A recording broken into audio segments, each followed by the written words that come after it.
I'm Steph Stricklen with GeekWire Studios. We're here at AWS reInvent 2024, but I am so excited to introduce you to my next two guests. We have with us the co-founders of GeekWire. This is my first opportunity to effectively interview my bosses, so I love this for me. I'd like to introduce you to John Cook, as well as Todd Bishop. Hi guys, how are you? Hi Steph, how are you? It's great to see you, Steph. Thanks for being here. I have to ask you both, how has AWS reInvent been for you?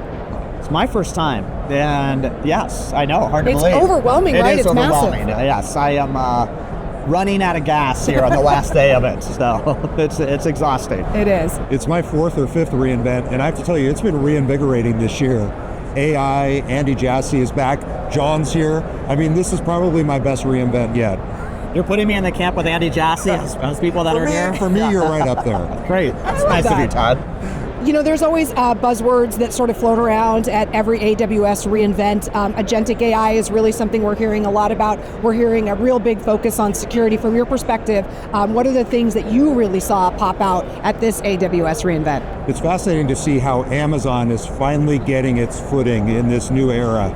You've seen them come out with their new model this year, Nova, and they really seem to be following a lot of the blueprint that they've made successful in e-commerce.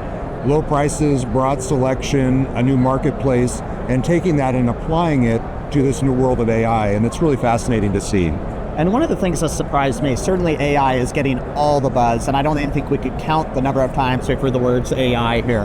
But the thing that has surprised me are the announcements around the chips. Yes. Like Amazon is making a big, bold bet around creating the silicon that's going to power AI, really taking on NVIDIA in a big way. And so that's been a big surprise for me.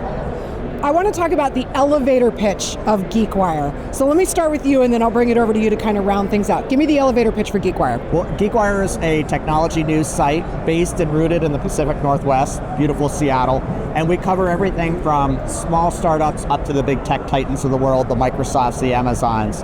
And we're really about community. We really like to bring our community together around the news as the source that brings people together.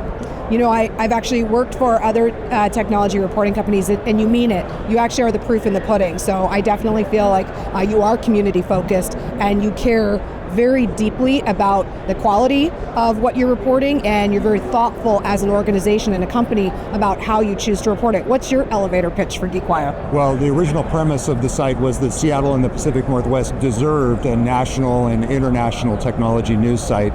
And it was fascinating. As the site unfolded, we saw something in our traffic that really led to our motto. It was very organic. What happens in the Pacific Northwest and Seattle matters everywhere. What happens here matters everywhere. And we see the majority of our traffic actually coming from outside the region because so much is happening that everybody around the world wants to know about. And this is really proof of the pudding that what happens in Seattle matters everywhere, where you have 70,000 people for a large customer conference around a company that was really based and rooted in Seattle.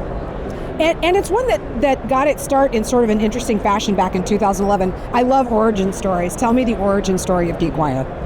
Well, John and I were longtime newspaper reporters at the Seattle Post-Intelligencer, a publication that no longer exists. And we decided, and John was a real driving force in saying, hey, we want to control our own destiny. We had a vision for what this could be and how the reporting should be done. And we decided that we didn't want to work for a company based in New York or other parts of the East Coast. And this was something that we really wanted to do on our own. And that was the start. Was there an aha moment? Not really. A venture capitalist a long time ago told me you can be successful by just hanging around for a long time. So I think that's really our motto. Todd and I have just hung around for a long time. We've really been covering this market now. We're coming up on 30 years, and we've built the trust in the community, which is really important. Todd and I are both from small communities where that is really important. Todd grew up in a small community in California. I grew up in a small town in Ohio. And that's important to us, that fabric of connecting us to the people. And you can really screw this up pretty easily and quickly if you get things wrong. So I'm most proud of the fact that we've built that trust. We're not a community development organization or an economic development organization. We really are a news-based organization, but you have to have that bedrock of trust with your community. And we're a startup fundamentally, and we've gotten to go along this journey that we covered for many years, and we were fortunate very early on to get the support of a Seattle-based angel investor, Jonathan Sposato, who remains our sole outside investor and the chairman of the company. So it's really been a startup journey for us, much along the lines of what we cover. That must be the magic in the bottle that I feel, because throughout all of these years now, since 2011, this company does maintain its sort of startup vibe, and that matters in terms of your ability to be nimble, your ability to pivot and take on new things. Where do you see the future of GeekWire going? We're sort of already beginning to start this journey with GeekWire Studios. What are our thoughts? Well, we are certainly scrappy, and I don't think we're going to, I probably use that word too much, and I don't think we're going to lose that ethos. I mean, let's face it, being a digital media company is tough. It's tough in 2024. I imagine it's going to continue to be tough into the future. I think what's going to be important for us is that we continue to evolve. We continue to evolve both on the editorial side and the business side if we're going to continue, and I hope we will, and I believe we will, into the future. And Steph, you alluded to this at the very beginning. The core of what we do is the daily reporting, the in-depth and the quick news hits, really telling the story of the community and the companies and the people and the innovations that are happening in the Pacific Northwest. And that really is the fundamental bedrock of what we do. And even as the business evolves, that core of the journalism will remain at the heart of what GeekWire is. Well, what do we talk about so often in the cloud? Latency, right? Speed is king. And so for you to be able to turn content quickly that is relevant to this audience, they're expecting to know right away. And somehow with this scrappy team, you guys get it done. And now enter into the picture GeekWire Studios. What's spurred the creation of GeekWire Studios? Well, it really harkens back to pre-COVID, where we had a meeting with a business that wanted to tap into GeekWire's expertise in storytelling.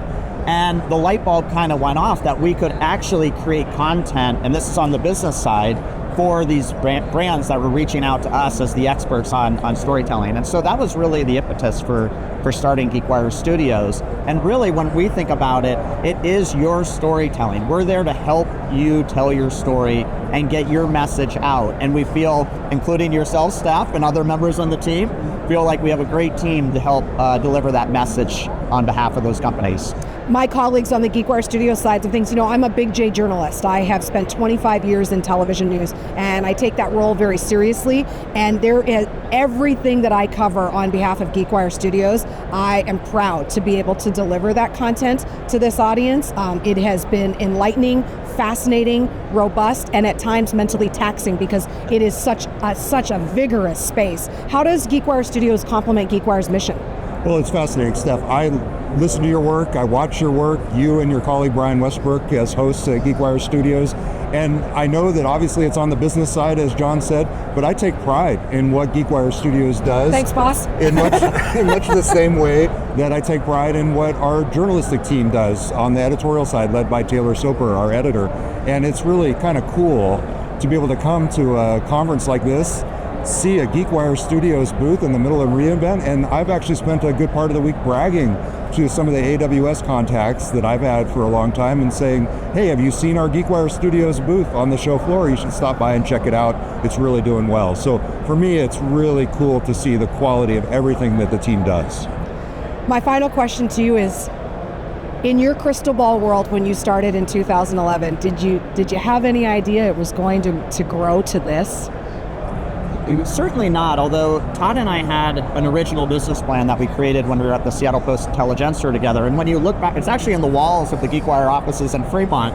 And when you look back to that business plan, it really is not that different from what we're doing today. The scale is different, certainly. The scale of our vision was much smaller. If you look at the projected revenue on that business plan, nowhere near what everybody on the team has been able to accomplish. Yeah, and I think that's the cool thing is I love this idea that we can continue to evolve on the business front with things like GeekWire Studios, with things like our GeekWork recruiting business, and I love this idea that we can bring on new businesses that build on top of the strength and that bedrock that we have with GeekWire, and we're going to continue to look at those things. I think GeekWire Studios is just at the infancy of what we can do.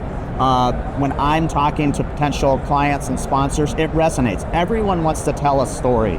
Everyone wants to get their executives honed on that messaging. And I think, of course, through the great work that you do here and through the GeekWire Studios team, we can deliver that.